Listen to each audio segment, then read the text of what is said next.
We're live in downtown Charlottesville in the Macklin building, our building.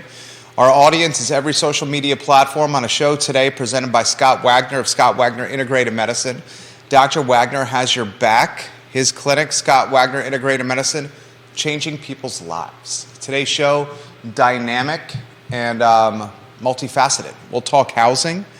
Interesting news on NBC 29. Judah put this on my radar, Judah Wickower, the director of this fine and fair talk show. The Charlottesville Redevelopment and Housing Authority announced on Monday night that they voted to make a big purchase. They have approval, CRHA, to buy 74 houses in Charlottesville city limits, 74 houses. It's a $10 million purchase. NBC 29 reports about this and has some decent reporting, but many questions left unanswered. Here are some of the questions that I'm going to ask that I will try to answer later in the show. 74 homes, a $10 million purchase. Charlottesville Redevelopment and Housing Authority needs 5 of that $10 million from the Charlottesville Capital Improvement Program, the CIP. That $5 million needs City Council approval. So City Council, at its next meeting this coming month in April, will likely vote to approve $5 million allocated from the CIP to the Charlottesville Redevelopment and Housing Authority. The remaining $5 million is being allocated to CRHA from a private donor at a 0% interest loan. NBC 29 literally highlights that 5 of that $10 million coming from a private entity, unnamed, anonymous entity, at a 0% interest rate. That really put my antennas up, my radar up.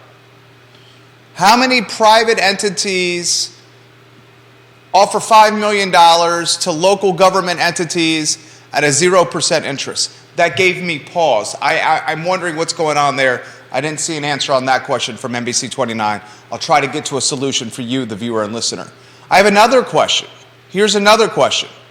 The Charlottesville Redevelopment and Housing Authority is buying the 74 affordable units, 74 detached properties around the city. This is quite a portfolio of properties. The property portfolio has a brand. It has a moniker. That brand, that moniker, is Dogwood Properties. What I have not seen by legacy media and traditional media is some insight into what Dogwood Properties is all about.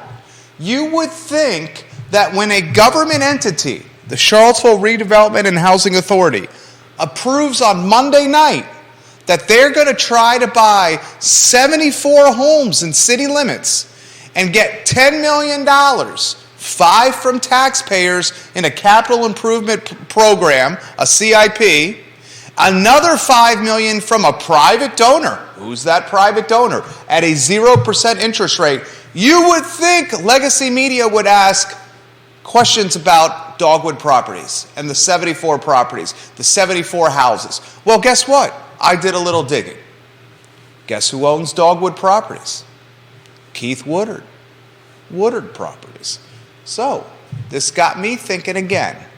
So you got a government entity, the Charlottesville Redevelopment and Housing Authority, who on Monday night, with not many people watching, not many people at all, on Monday evening, the Charlottesville Redevelopment and Housing Authority voted to buy 74 homes from Dogwood Properties, a subsidiary of Keith Woodard.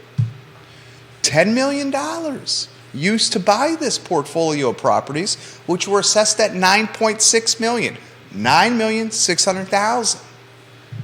These 74 homes are being funded in part, by a private donor loan, 0% interest rate. Does this not got you wondering what's going on?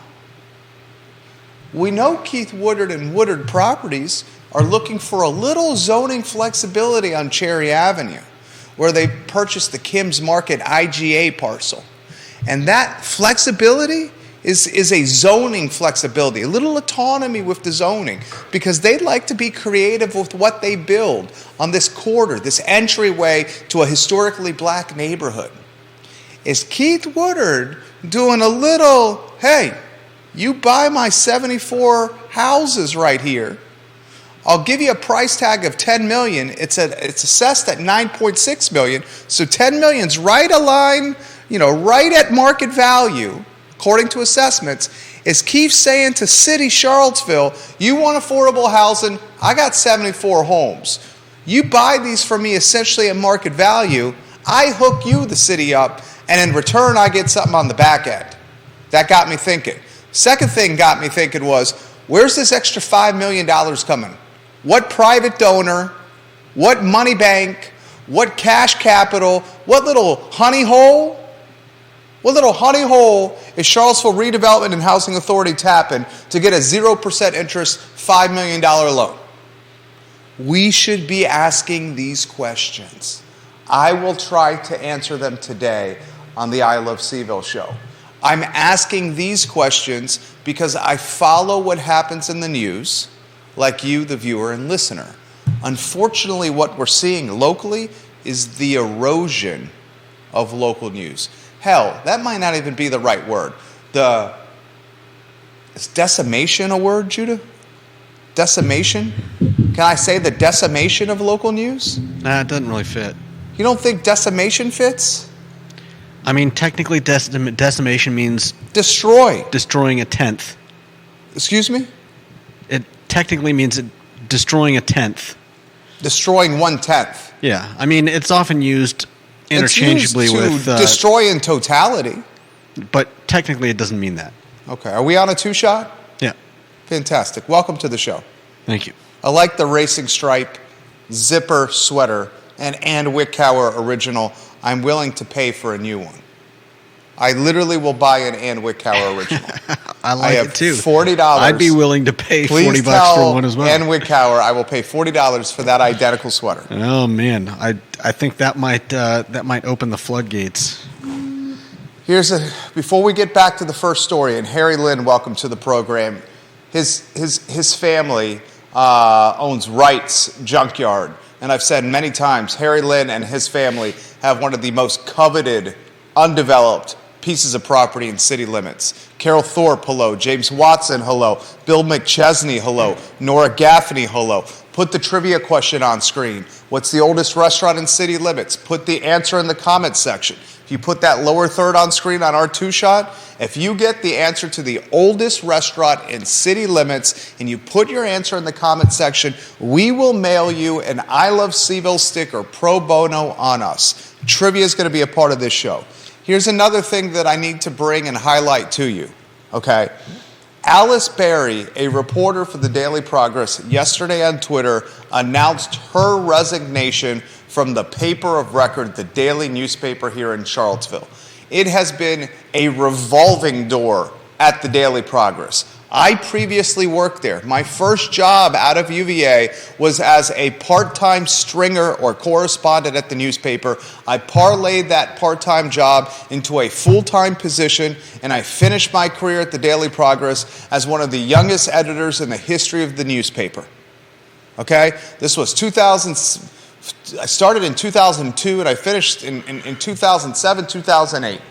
Okay, I have intimate firsthand knowledge of this institution. And unfortunately, right now, this newspaper is owned by Lee Enterprises. And Lee Enterprises, much like a lot of global and national conglomerates and corporations, they care about maximizing profits. And unfortunately, maximizing profits and the news business don't always go hand in hand. So when I ask questions about the Charlottesville Redevelopment and Housing Authority, like who's given that $5 million interest-free loan, I have some answers for you. The reason you're not getting those same questions from local media is the institutional memory is not there.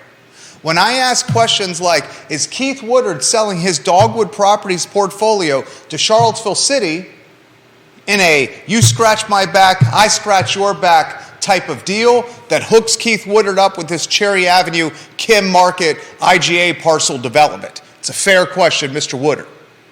Okay? Alice Berry quits from the Daily Progress. She's going to go work for the University of Virginia Machine. The University of Virginia Machine has a media department, and that media department, that content creation department, has been employed or staffed by a lot of former Daily Progress writers. Whitelaw Reid works for that media machine at UVA. Brian McKenzie works for that media machine at UVA. Now Alice Berry works for the media machine at UVA. In fact, my boss at the Daily Progress, McGregor McCants, the former managing editor of the Daily Progress, is one of the head honchos of the media machine that is UVA. So when one of the former head honchos, the former managing editor of the newspaper, is now one of the head honchos of UVA's content creation division, you know McGregor McCants is going to target Daily Progress staff writers as a potential vertical climb, a potential professional stepping stone. So Alice Berry resigning, and her last day is what, April 2nd? This is a cause for concern. And here's why this is cause for concern. And I'm going to get to your comments, Dylan's Rule, Albert Graves, I'll get to your comments. Here's why this is cause for concern. Collective bargaining with Albemarle County teachers is very much still on the front burner. And Alice Berry was the educational reporter for the newspaper. So this collective bargaining scenario, teachers want a union. They want the power of collective bargaining when negotiating with the school board and with Dr. Haas. This story is front and center. 4 school board seats up for election this year, front and center. And now the newspaper's educational beat writer is quitting. And I give Alice Berry props. You got to do what's best for you, especially at this point of your career. I got no ill will. I wish you nothing but love in your professional pursuits. I lament that us as a community are now out an educational beat reporter. But I do not hold that against you, Ms. Berry. I think you are damn good at your job. I lament that news, the business that I love so dearly, a business that has become literally like a drug for me, I'm a news junkie, has become so splintered and such a shadow of its former self.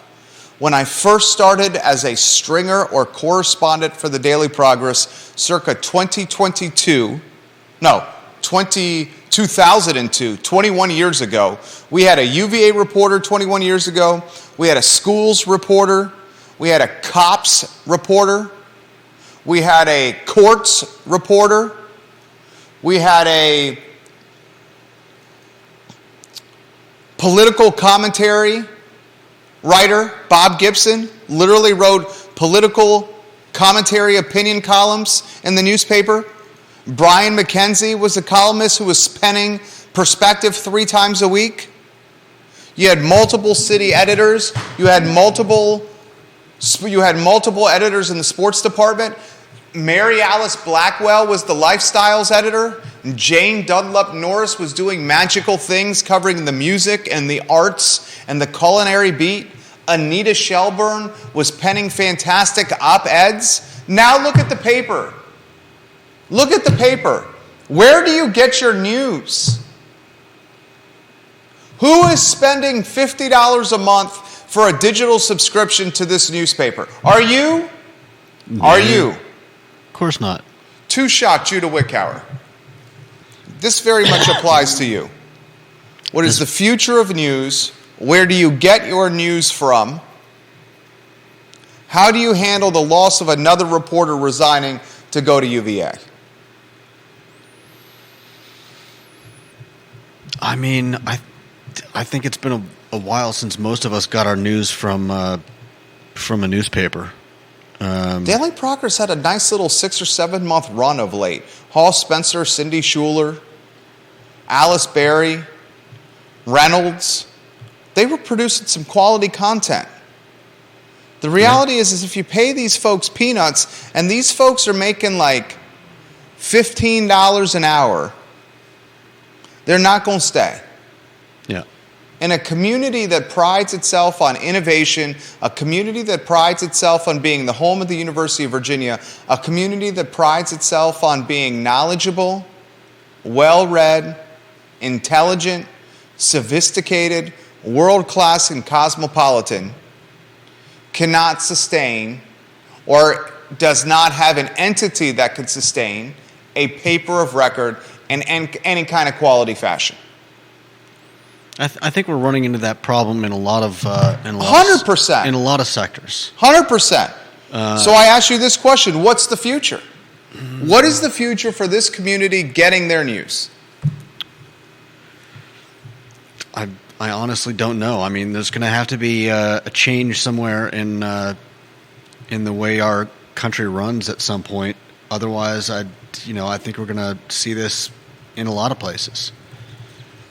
There's just, I mean, it's the same everywhere. How do you continue to pay people? I saw a push a handful of years ago. The push was $15 an hour. I went $15 an hour at the University of Virginia. $15 an hour. A living wage, $15 an hour. Remember the push? Counselor Michael Payne. Remember it. It's still alive today. Counselor Michael Payne in 2019 ran on a platform that said a living wage $15 an hour. That was very much part of Michael Payne's campaign in 2019. Now with inflation, the cost of goods, and the fact that all the world's way more expensive post-COVID, that $15 living wage campaign is now more realistically a $20 an hour living wage campaign. Yeah. And now groups are organizing, one group in particular, to lobby and to politic the University of Virginia for a $20 an hour living wage. Yeah. Okay? This is the collateral damage of COVID. I'm here to tell you. It's not the collateral damage of COVID. We can go down that road. I'm here to tell everyone that's watching and listening to this show.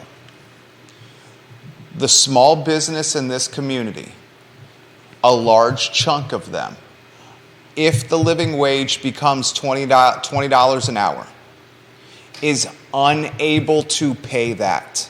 Yeah.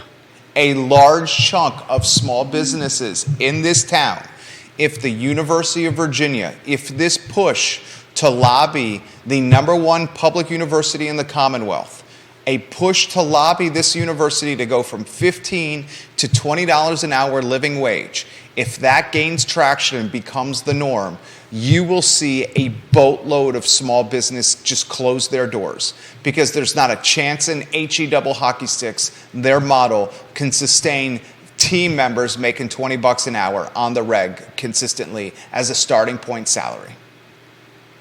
Okay? And folks that make the comment and say this, oh, well, you should be running your business differently.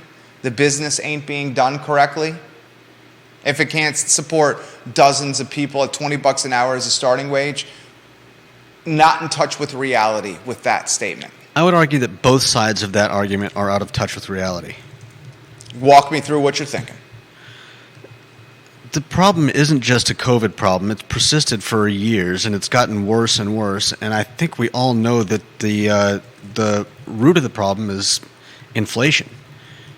I mean, inflationary forces have made everything unaffordable, from eggs to housing to running a business and paying people to work for you. And the problem is not that the problem is not like one side would like to believe that small businesses are run by cheapskates. In some cases that may be true, but I don't think that's a fair blanket statement. And at the same time, I think it is fair for people to ask for a living wage. When CEOs are making like... I'm talking about Charlottesville locally owned business. I'm not talking about CEOs and $30 million paydays. The average business owner in Charlottesville... This is still a problem everywhere, and it's going to continue to be a problem in Charlottesville.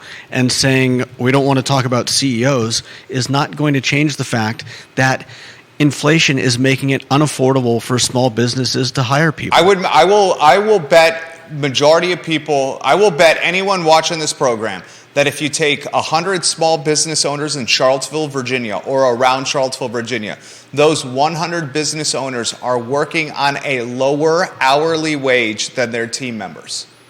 Because they're working longer hours than their team members. So it does matter. It does matter. So you're saying that the people that they hire should work for less? No. Because the owners are working for less? I'm saying the folks that they hire are a whisker's hair from not having a job. You want to know what's going to really cause people to lament being underemployed or underpaid? When their job goes away. Because I'm literally talking with the business owners let me finish. I'm literally talking with the business owners as VMV Brands. We are confessional for business owners. We're an advertising agency. What an advertising agency basically is confessional for business owners. They come to me and tell me the good, the bad, and the ugly of what they're doing. And the common denominator with everyone I talk to, and I bet you there's no one that talks with more business owners in this town than me, okay? The common denominator is everyone saying they can't afford the labor. Right. They'll just shut it down. That's never going to change, though. It is going to change. No. You know how it changes? No. Robots. Automation. Do what Moe's has done on Ivy Road. Take away completely the front of the house staff. Eliminate labor. That's how it changes. Eliminate the human portion on the profit and loss. Well, I'm sorry to see that both sides are so myopic. Deep Throat says this, Judah, labor-intensive businesses may not make sense here. Some businesses don't have economic logic when relative costs of factors of production change. You could be wealthy, but you don't have chambermaids anymore. Okay, I'm not sure what he's getting at. This is basically what he's getting at. It's gotten the cost of living so expensive here that labor-intensive businesses, having a lot of employees on staff, does not make sense in an economic ecosystem that is this expensive. And if UVA pushes for this $20 an hour living wage, which this is what's coming down the pipeline right now, this is literally coming down the pipe. I would not be surprised if you hear this in Michael Payne's political platform as he seeks re-election on council, the $20 living wage. In 2019, it was 15. Now in 2023, 4 years later, it's 25% more. The problem is we keep addressing the. It's like when you go to the hospital and they treat the symptoms and not the cause. And as we keep doing that, it's going to keep getting worse. And you can. What do you want to see? What do you want to see Jerome Powell do? You talk about inflation is the problem. Powell has. Our country runs on inflation. Almost collapsed the banking system. Powell has spooked banking. You'll give me that. Powell has spooked banking. There's been a run of deposits. Banking has been screwed for a long time. Okay. It's just we're uncovering a lot of the problems. Any economist in the world right now would agree with the statement I just made that Powell has spooked the banking system. Okay. Anyone would agree with that. You listen to CNBC, all they're talking about is Powell spooking the banking system. Powell's raising of the rates, the rate increases, has ravaged the housing economy. He's effed the housing economy. He's spooked the banking system. He's caused hundreds of thousands of layoffs in technology.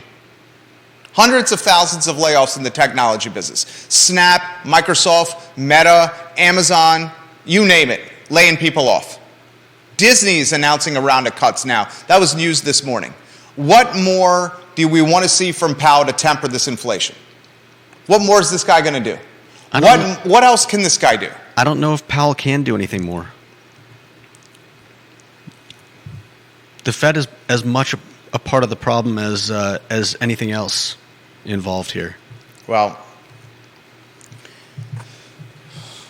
I want everyone to follow that topic, the $20 an hour wage. That $20 an hour wage.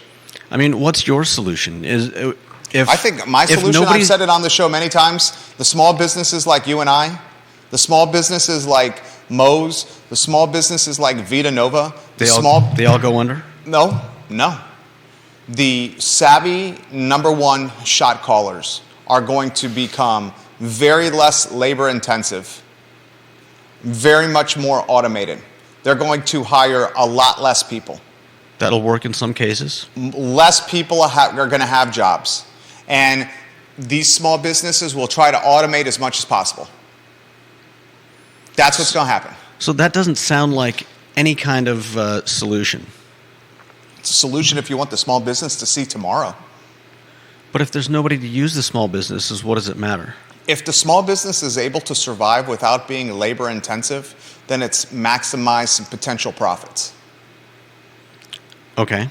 And it's able to turn its lights on the next day.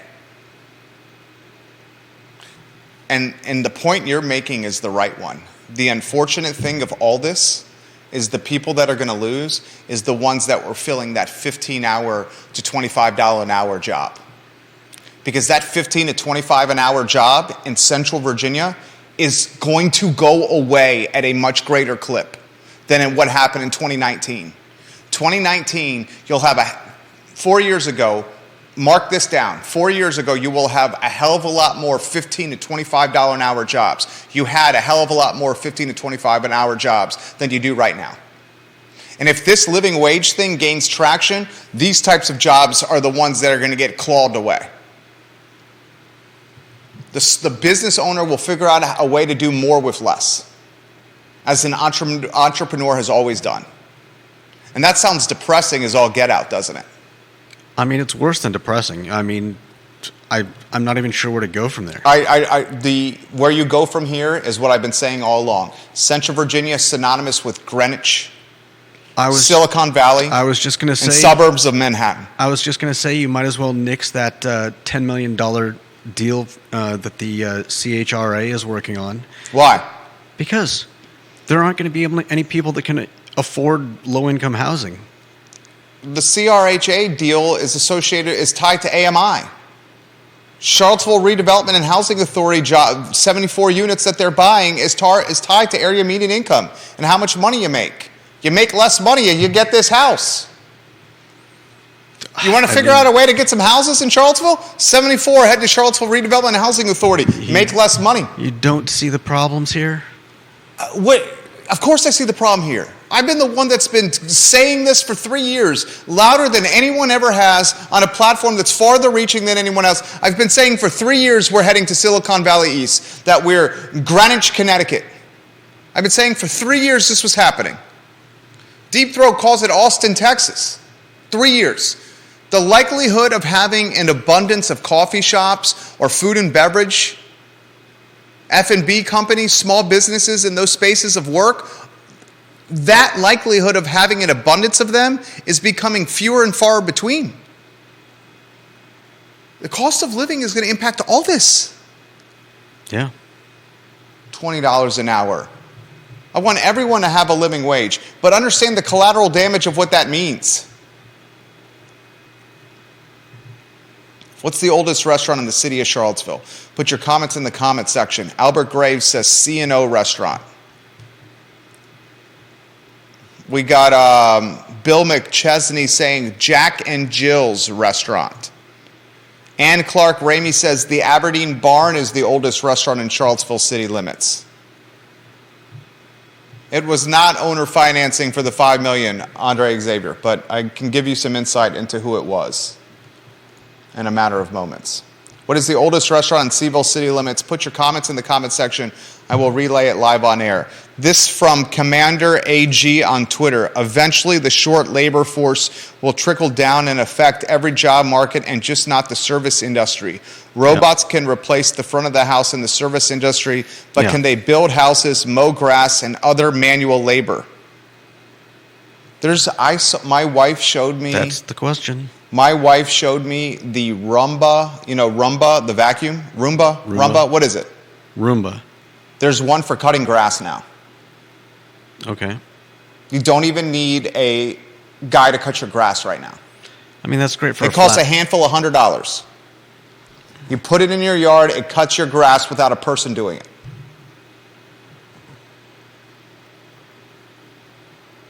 Good tweet from one of our favorite listeners. I just responded to it. This is from Dylan's Rule.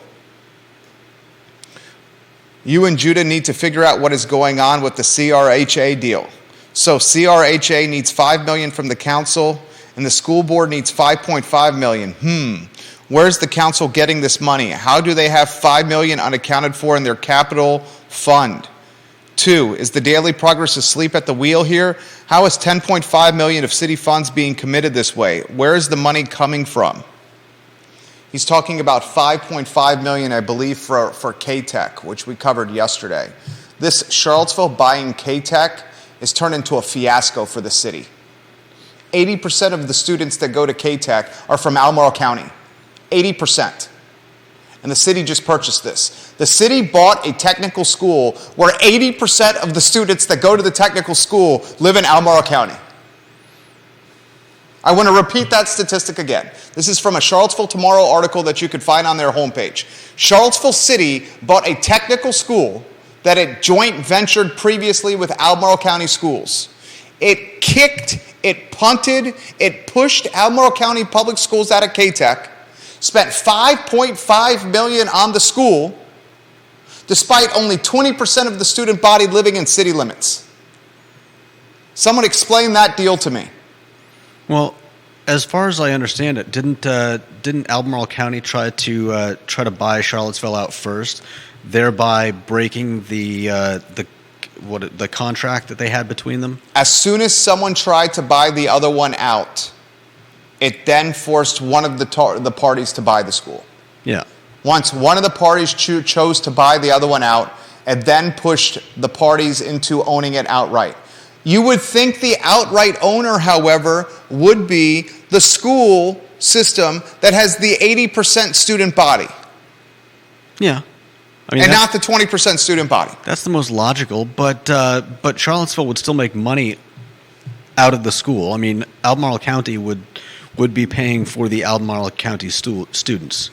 Oh, that's not true. What do you mean it's not true? That's not what the article read. Where are you pulling that from? Cite your source on that. Okay, I'll look. I know that... No. Yes? Cite your source. That article? I don't know if it was that article. It was an article on the deal and the fact that previously Albemarle County had paid for their students and Charlottesville had paid for their own students. And as the deal moves forward... That's how it previously was. And as the deal moves forward... Albemarle County would have to pay Charlottesville for the students going there. Cite that. I want to hear that. If that's correct, I'm willing to listen to learn. I would love to hear that paragraph read verbatim to me. Please, sir. You're basically saying Charlottesville City is going to run a school, and the Albemarle County schools that are going to this school, the county is going to pay for them to go there. Yeah. I hope that's the case. I would love to be incorrect on what I'm saying. I want you to be right. I would love to hear that paragraph verbatim, and then I'll give you props on that 100%. Bill McChesney says the Aberdeen Barn is the oldest restaurant in the city limits. That is not right. Aberdeen Barn and Jack and Jill's and C&O are not the oldest restaurant in city limits. Put the comment in the comment section. I'll relay it live on air. I would love to hear that, see that section, J-Dubs, and I would love to be incorrect. I'll get back to you shortly. I'm going to look for it. We can also save it for tomorrow if we need to. We can continue, because reading and finding something on the fly is extremely difficult. Trust me, I do this all the time. I do not consider Timberlake a restaurant, John Blair, although they do have a fantastic lunch counter in the back. Timberlake is not the oldest in city limits. Not the oldest in city limits. I will get to John Blake's second comment here in a matter of moments. Stream running well, Judah?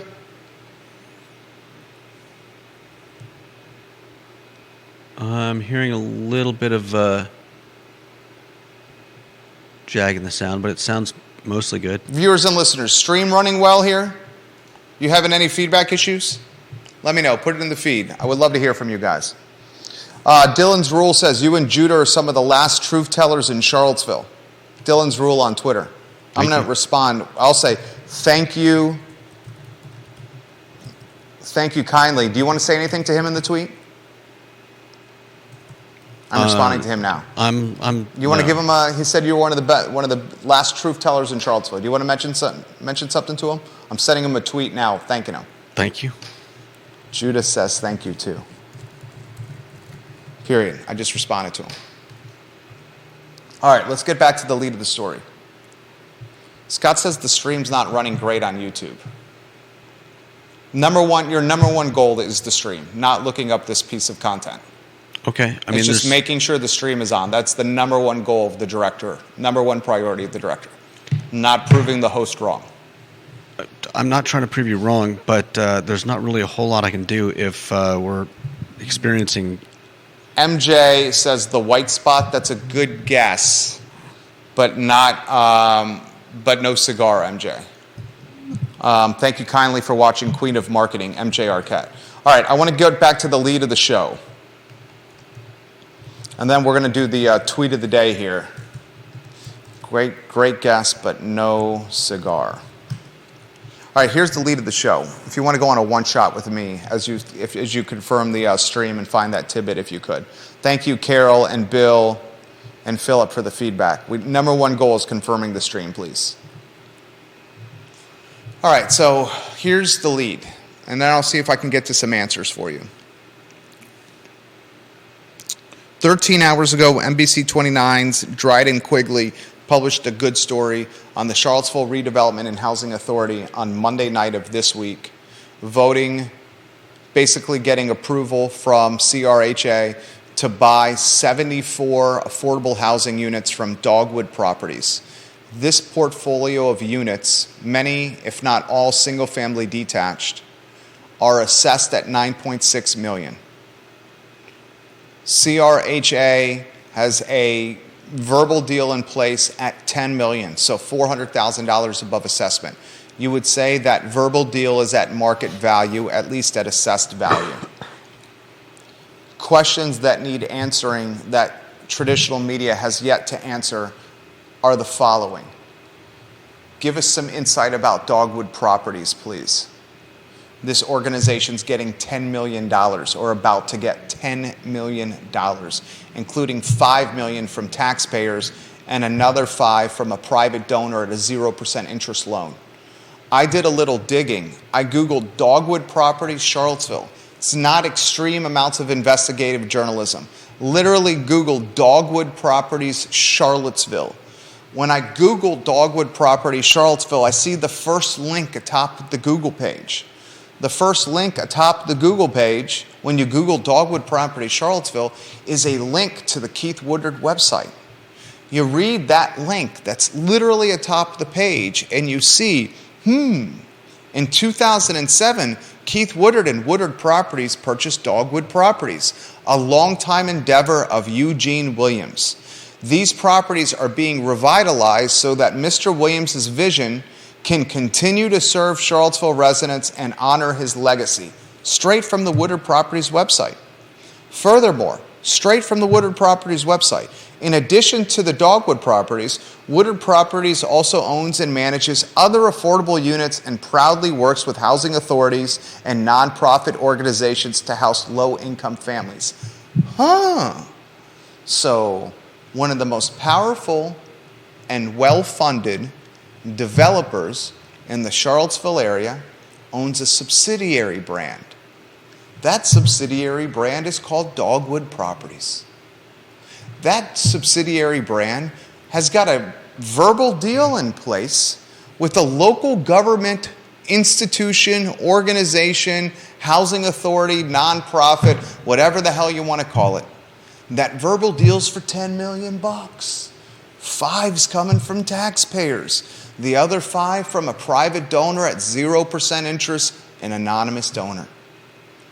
Is this Woodard Properties doing the I scratch your back, you scratch mine? So they get a little grease, a little juice, a little bump on Kim's Market IGA on Cherry Avenue, where they've openly politicked and lobbied for zoning flexibility. Remember last week we told you Woodard Properties was saying we could just build this by right, and by right we'll get 50 to 60 luxury condos or luxury apartments out there and some commercial units at market rent if you don't hook us up with some zoning flexibility. That's what Woodard Properties said last week. Here's another question. That interest-free loan. Who has the resources financial to do this? A lot of people. A lot of people have the resources financially local to do a $5 million interest-free loan in the sake of affordable housing. A lot of people locally have those deep pockets. Okay. The next question you should be asking, who has something to gain from a $5 million anonymous interest-free loan? Less people on that short list. A lot of people can do a $5 million interest-free loan to the city of Charlottesville. The next question is, who has something to gain from doing that? And when you start narrowing it down, that list becomes shorter and shorter and shorter and shorter and shorter. My bet is that interest-free loan is coming from another developer that needs a little grease or a little equity. And my bet is that interest-free loan is in some ways tied to Riverbend development. We should ask Charlottesville City to identify who is offering the $5 million interest-free loan. And the follow-up question should be, what strings are attached to that $5 million interest-free loan? And then the follow-up question on that should be, is Woodard selling the Dogwood Properties portfolio for the grease and juice to get something to happen on Cherry Avenue and in Fifeville, where Woodard Properties has a controlling stake and interest in a historically black neighborhood? Those are questions media's got to ask. And as I tied Alice Berry's resignation, the reporter for the Daily Progress, and the fact that traditional media doesn't have the institutional memory it once did, here's a microcosm of what I am arguing or presenting to you. I can't fault the reporters for not knowing the players if they've only been on the job a couple of months, a year tops. But I lament what's happening because it's us, the community, that suffers. It's us, the community, that suffers. And I think the future of local news, you're looking at it. It's a handful of people that are well-connected, well-read, well-networked, are willing to show up to meetings. Socialist Dog Mom on Twitter does a good job. Sean Tubbs does a good job. Neil Williamson, although he's a lobbyist, his live tweets and his blog at the Free Enterprise Forum are fantastically informative. Jim Duncan in Crozet is doing this. Brent Wilson in Greene County is doing this. Local news is now going to be in the hands of a handful of socially savvy, digitally savvy power players. And last week when I said, who are the most powerful people in this community? I talked about money and political power. I talked about Jim Ryan's influence because he's got this vast army of employees, and he's got a foundation and an endowment to boot. Well, maybe we should add to that short list of power players in this community. That short list should include perhaps the content creators and the ones that control the narrative and determine what the community's talking about. Because there's few people on that list. You're looking at one. Sean Tubbs is another. Molly Cogner is another. And when you can control the narrative, the spoken word, the conversation, and what folks are chattering about at the water cooler, that's power.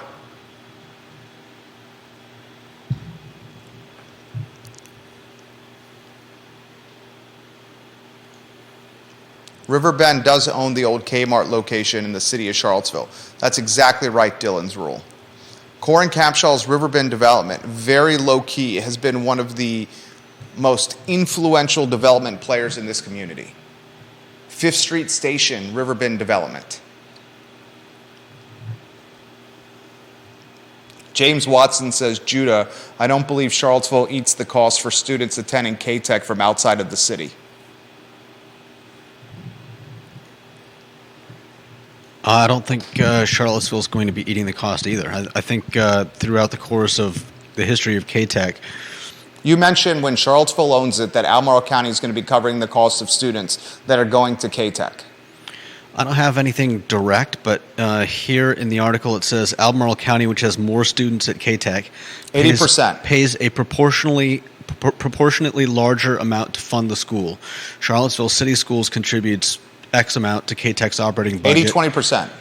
Albemarle gave K-Tech roughly $2 million for the same period, and then further down it says the offer the county presented to the city in December allowed city students to attend K-Tech for free for 3 years. For 7 years after that, city students who wanted to attend K-Tech would have paid discounted tuition, according to county officials.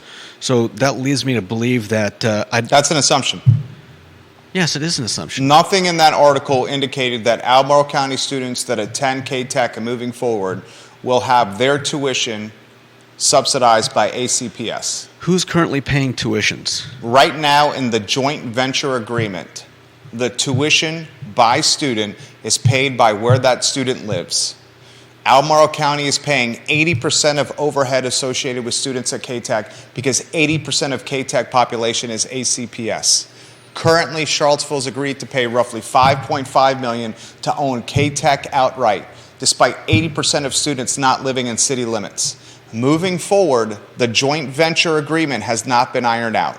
Right. We do not have clear-cut details that Albemarle County will subsidize Albemarle County students at K-Tech. We do not know that yet. Do not know that yet. You taught me this, word choice matters. It does.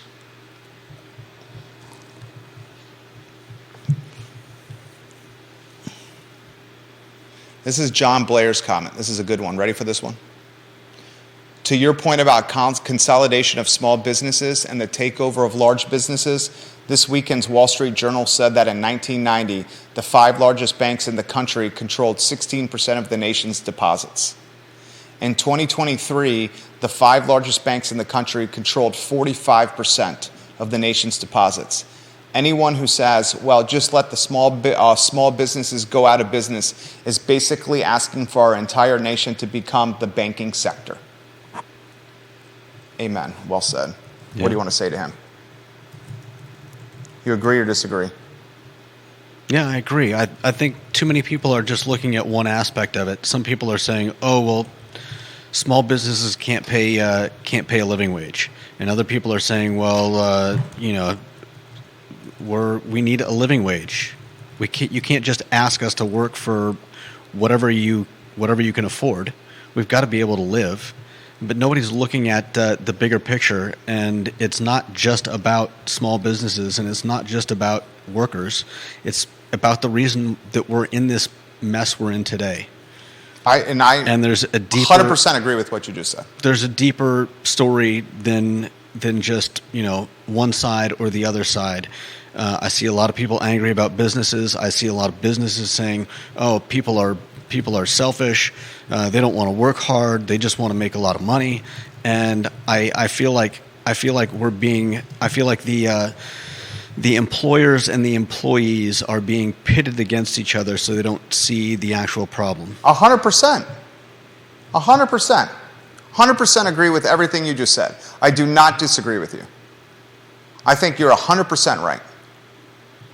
I think you're 100% all over this. Nothing you're saying is wrong. But I'm very black and white. And by black and white, the small business is either just going to close or eliminate the job. Right. This is what the owner's going to say. I'm just going to pick up the work myself. Yeah. I'll get my kid to work in the business, ask my wife to work in the business, whatever it may be. Or they'll say, I'll ask our other team members to work a little bit more and pay them a little bit more money and figure out that delta where they're saving on the salary of the eliminated position. Yeah, I mean, jobs will be eliminated. Yeah. And as jobs are eliminated, this becomes Richville again, even more so. Yeah, I'm with you there. I wouldn't expect a small business owner to actively run a loss just to pay some people money.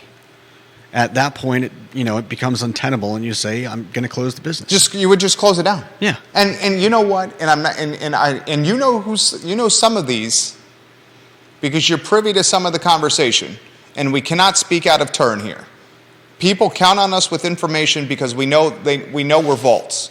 And anyone who watches this program knows nothing is spoken out of turn on this show. I'm a vault when it comes to information. If you say, keep my name out of it, we keep your name out of it. If you say, don't mention this on air, I don't mention it on air. So we're not going to mention any names. We're the confessional of small businesses in this community. Probably no one in this community is speaking to more small businesses than me. Okay? And they're all saying we're on the...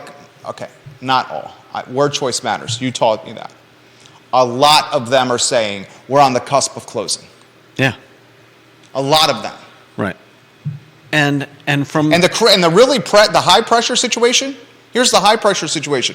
They often come to us looking for a jolt of incremental revenue and new customers. That's pressure. Mm-hmm. That's the kind of stuff that keeps me up at night. Yeah. When someone that's older than me, that's been grinding in their business for 20 to 25 years or longer, comes to me and says, Jerry, I need you to help me. Help me, because I'm at the close of losing my legacy and my life's work. That's the kind of stuff that comes across my desk, and you see it. Yeah, but I also see the other side, and it's it's the same thing.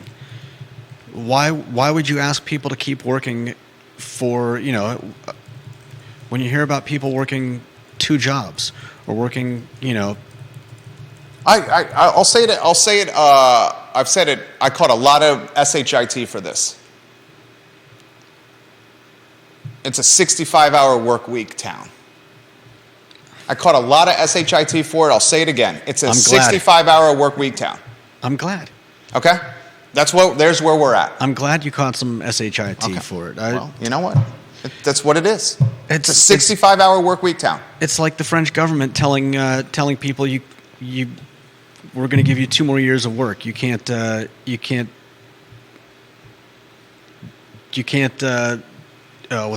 the word? You can't retire for another 2 years.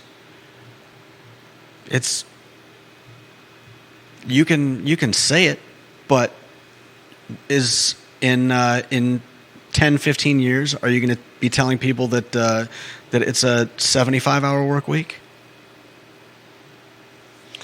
Do you have to tell people that they have to work until they're 80 before they can retire? Working, I hate to say, you want to hear something crappy? Another thing that you folks may not want to hear? The retire at 65. You put the retire at 65 in the same box of a 40-hour work week. If you're living longer, and thanks to the benefits of medicine and technology and innovation, men and women are living longer. So if you're living longer, how can you have the same retirement age of the shorter lifespan Americans from years ago?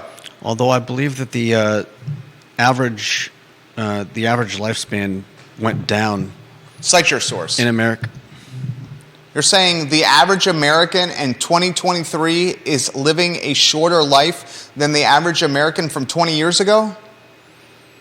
I mean, it's not surprising that the average... I bet you a 20 spot that's not true. It's not surprising that the average lifespan went down, considering all the stuff that happened through the course of the pandemic. You want to bet $20 that... Not really. I'll bet you $20 right now that the average American has a longer lifespan today in 2023 than the average American had in 2003. You want to take that bet? Let's take that bet. How about a prop bet to finish the show? That's okay. Viewers, you just said that. I'm not trying to throw shade or give you heat. I'm very respectful. It's been a great conversation. It's It's been respectful and fun and pleasant. Vanessa Parkhill says we're on fire. No one listening to this program would say, Judah, everyone listening to this program would say, Judah, don't take that bet. I'll take that $20 in your pocket if you want to, though. 65-hour work week.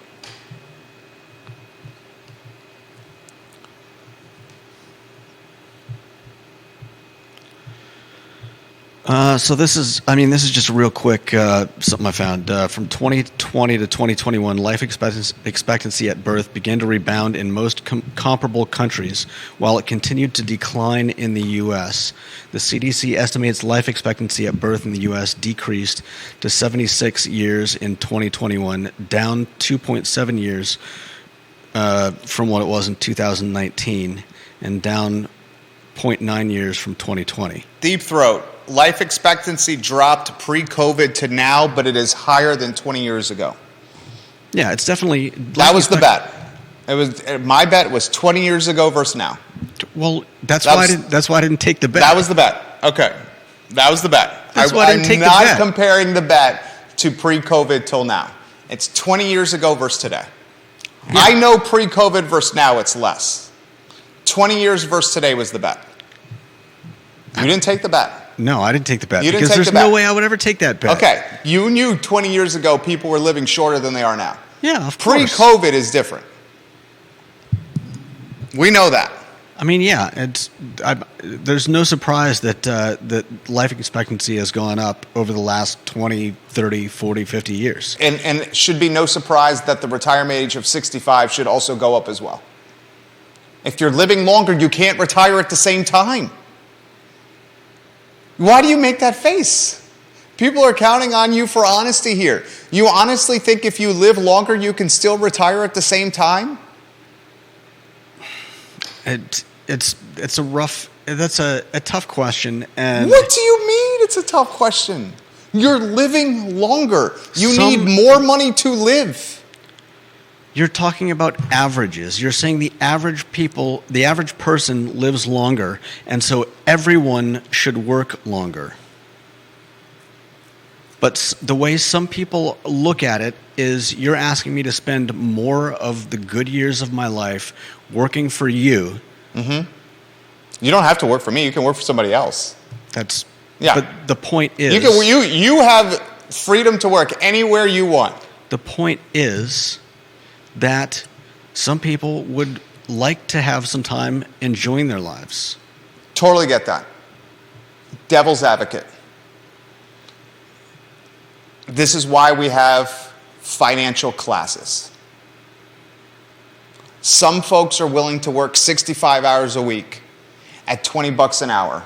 And some folks are willing to work 40 hours a week at $20 an hour.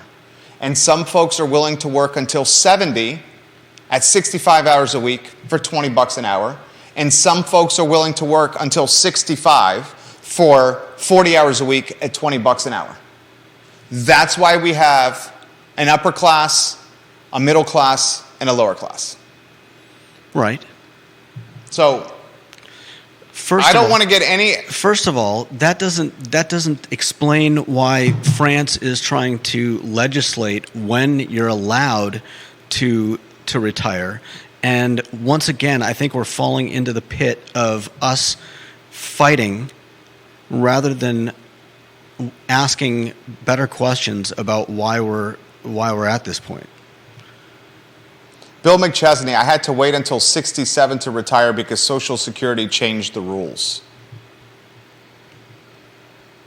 Grayson watching the program. There's no doubt in my mind I'm going to be working into my 70s now. Albert Graves, I don't think he's saying that because he wants to, though. Obviously. It's work. It's not fun. It's why it's called work. I don't understand this concept of going to work and having fun. It's work. That says a lot about you. What does it say? You think you're supposed to go to work and have fun? I know people that enjoy their jobs, Jerry. I love my job. Yeah, because you're the owner. I made the business. Yeah. I literally tailored the job based around exactly what I wanted to do every day. You could do that if you wanted to.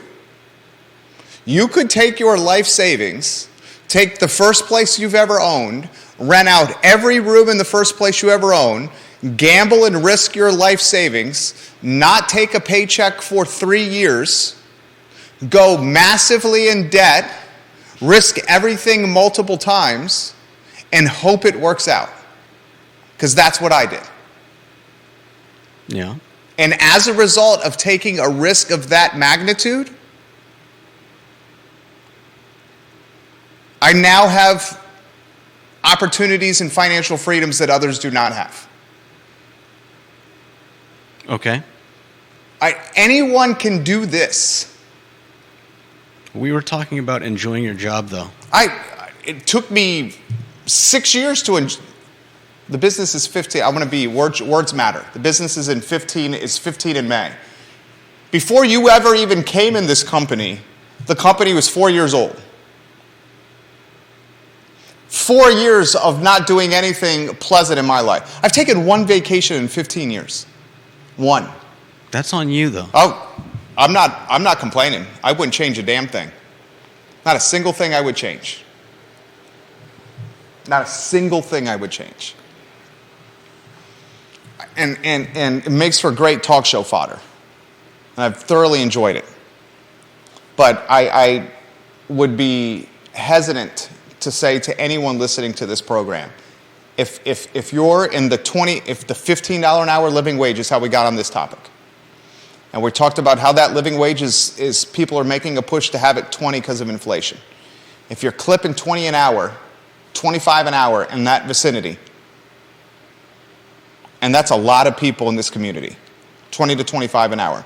20 to 25 an hour, to put that in perspective, is $40,000 to $50,000, 40 to 50 and change. It's becoming a 65-hour work week. Albert Graves, we all have to work to make money to pay bills regardless if we like our jobs or not, because if we don't pay our bills, we don't have a home, car, groceries, and things we need to live. Two things in life that are undefeated, the tax man and the bill collector. Vanessa Parkhill, the 65-hour work week equals someone has to cover the tab for those who have been replaced by robots and don't pivot to a new gig. Remember, the government who pays for stuff people say they get for free does not generate revenue added value by building or doing things like private business. That stuff comes from government. That stuff from the government is funded by we, the people who pay taxes, which includes corporate taxes passed on to consumers in the way of higher prices. That's another thing. And I did not expect you to know this, nor part of your job was to know this. Okay? Part of your job was not to know this, so I'm not holding this against you in any capacity. He found out recently, and I'm not speaking out of turn here, you've been working for the business for almost 12 years, right? Something like that. You found out recently, like in the last couple of weeks, maybe about a month, of how steep payroll taxes were. And you just recently found out in the last month, business owners or bookkeepers, Vanessa Parkhill, you're a bookkeeper. Business owners can relate to this. The payroll taxes we have on our business, on this business, is essentially synonymous with your paycheck every 2 weeks. So even though, let's say it's paycheck for you, paycheck for me, there's another paycheck in totality every 2 weeks that goes to payroll taxes. That's synonymous with what you earn. So this business is doing you and me and this other slush of money that's created every 2 weeks to go to the state and federal government. And what? Am I right? You learned about this over the last month, right? I'd say it was more than a month ago, but it's very recently. It's irrelevant. Very recently. Fairly, yeah. This is what team members don't realize with small businesses. This is what team members at small businesses everywhere don't realize. The magnitude of payroll taxes and the significance of them.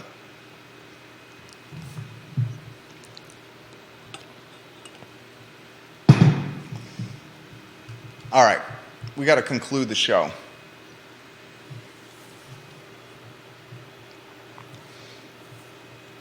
I hope you guys enjoyed it. I thought Judah Wickhauer was absolutely on point.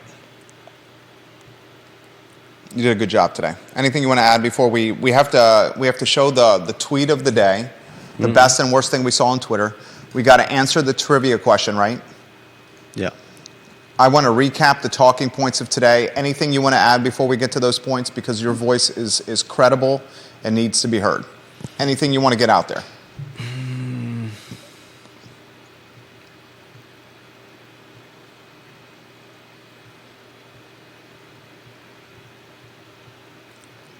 No pressure. You don't have to say anything if you don't want to. I'm not unsympathetic to those things that you've talked about, but ultimately, I think we need to stop interacting. Not just you and me, but overall, we need to stop interacting as adversaries and find a way to make this work for everyone. And I think that requires looking at a lot more than just our own individual plots of land, and find out how we can fix the problems that we're looking at. It's just going to 100% agree with everything what you're saying. Because it's just going to get more expensive, and it's just going to get harder for employers to employ people, and for the now unemployed to continue living. And overall, I think that's we can't keep going that way. I amen. 100% agree with what you're saying. How? That is a great commentary for roasting marshmallows and strumming a guitar by a campfire. How? Tangible, palpable. What do we do? What are the solutions? Everyone wants equality. Everyone wants equity. Everyone wants a backyard and a picket fence and a home and a dog and 2.2 kids, a significant other, and some money for retirement. How? Obviously, I'm not going to have those answers right now. It's kumbaya is nice, but kumbaya is for the campfire. Eventually, we need some shoe leather and some legitimate answers where the rubber meets the road. Yeah. What is that rubber? You asking me that question now? That was my closing thought. Okay, your closing thoughts are, let's roast some marshmallows, let's strum the guitar, and let's figure out a way, financial equity, equality for everyone. Okay. Jobs for everyone. Or we can continue to backbite and be disdainful of each other, and we're basically back right where you're talking about singing Kumbaya, because neither of us is coming up with answers. And I wasn't asking for answers. I just came up with answers. No, you didn't. Small business. You want to figure out a way to survive if you're a small business? Figure out a way to do more with less. You're not going to raise you're not going to raise your asking price on the services that you're providing or the cost of goods you're selling anymore. You better figure out a way to do more with less. Small business, consider autonomous solutions. Small business, autonomous solutions, doing more with less. Those are solutions for survival. I mean, that's not. There's survival, and then there's survival, and I think surviving by surviving is surviving. That's pretty sad. I mean, if it means whittling down your workforce and eventually firing everybody that built up your company, that's a pretty sad state of affairs. And the alternative is closing today. And at least you're giving more runway to team members for a bit longer. Unless you want to discuss solutions. And this is the fundamental difference between a number one and a team member, right here. What's that? What you're saying. What? That the number one at a small solutions? Business every day. There's small business owners that are watching today's show that are like, every day I wake up and I'm trying to figure out a way to survive and keep this business open. You want to know how many people, small businesses in this community have that, owners, that mentality? I'm waking up every day and just trying to keep my business open. Thousands. Thousands. All they want to do is to get to the end of the day. Okay, You're making statements, but I don't feel like you're adding anything to the discussion. If you want, I just gave you 2 solutions. If you want your didn't. small business to survive, autonomy. They're already doing Do that. more with less. I don't see anyone doing small businesses doing digital innovation. What small businesses in here are utilizing autonomy and innovation and robots and AI to run their business? I just You told us that thing didn't do anything really. That they had a heavy front of the house staff yesterday. That they were overstaffed on the front of the house, and that cat at the Korean barbecue joint wasn't really doing a whole lot. In fact, you put a meme on screen of the cat sleeping during peak lunch service. I saw it moving around, but I wasn't watching it, and I had my back to it most of the time, so I don't know how much it was moving around. As I was leaving, I took a picture of it in its little sleep mode, so I honestly don't know. I don't think it's a big part of their service, but I'm sure as they move forward with the business. I mean, it was the soft opening the other day. I'm sure they'll utilize it more. All right. Oh, 1:45. We got a phone call. The oldest restaurant in the city of Charlottesville is the Virginian. The Virginian restaurant. Dave Warwick, you are the winner.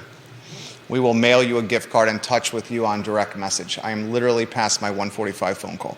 This is the I Love CVille Show. Judah Wickower hit a home run. My name is Jerry Miller. We'll do the tweet of the day tomorrow. Thank you kindly for joining us. I'm literally making the call right now.